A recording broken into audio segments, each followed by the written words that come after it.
Complete shutdown, Bangla blocked কিংবা long মার্চের মতো গুরুত্বপূর্ণ কর্মসূচিগুলোর ঘোষণাটা কিভাবে হলো, ডিসিশনটা কিভাবে হলো। জুলাই, মাতৃভূমি অথবা মৃত্যু, এই বইটি মূলত আমার জুলাই গণঅভ্যুত্থানের যেই ব্যক্তিগত অভিজ্ঞতা এবং জুলাই গণঅভ্যুত্থানের অনেকগুলো গুরুত্বপূর্ণ ডিসিশন নেয়ার যে প্রক্রিয়া এবং আমার একান্তই ব্যক্তিগতভাবে আমি ঠিক যেভাবে এক্সপিরিয়েন্স করেছি জুলাই গণঅভ্যুত্থানকে, সেই ইতিহাস তুলে ধরার চেষ্টা করেছি। সময় স্বল্পতার কারণে অনেক ডিটেইলডভাবে বইটি লেখার ইচ্ছা থাকলেও সেটা করতে পারিনি।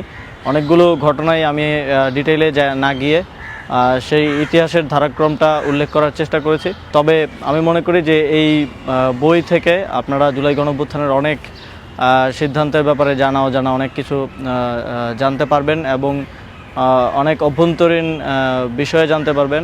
এবং আমি চাই যে জুলাই গণঅভ্যুত্থানে যারাই ছিলেন, কি রোল থেকে শুরু করে যারা বিভিন্ন জায়গায় ফাইট করেছেন, বিভিন্ন এলাকায় আন্দোলনকে সংগঠিত করেছেন, সবাই আপনাদের ইতিহাসগুলো আপনাদের চোখে জুলাইকে কিভাবে দেখেছেন সেটা লিখবেন এবং এই জুলাই গণঅভ্যুত্থানকে বাংলাদেশের মানুষের জন্য, পরবর্তী প্রজন্মের জন্য আমরা যেন সংরক্ষিত করে রেখে যেতে পারি। জুলাই গণঅভ্যুত্থানের ইতিহাসকে যেন আমরা পরবর্তী প্রজন্মের কাছে প্রেজেন্ট করতে পারি, সেজন্য আপনারা আপনাদের পার্টগুলো লিখবেন। আমি আমার পার্টগুলো যতটুকু পেরেছি লিখেছি এবং ভবিষ্যতে আরও ডিটেইলভাবে আপনাদের সামনে উপস্থাপন করার চেষ্টা করব।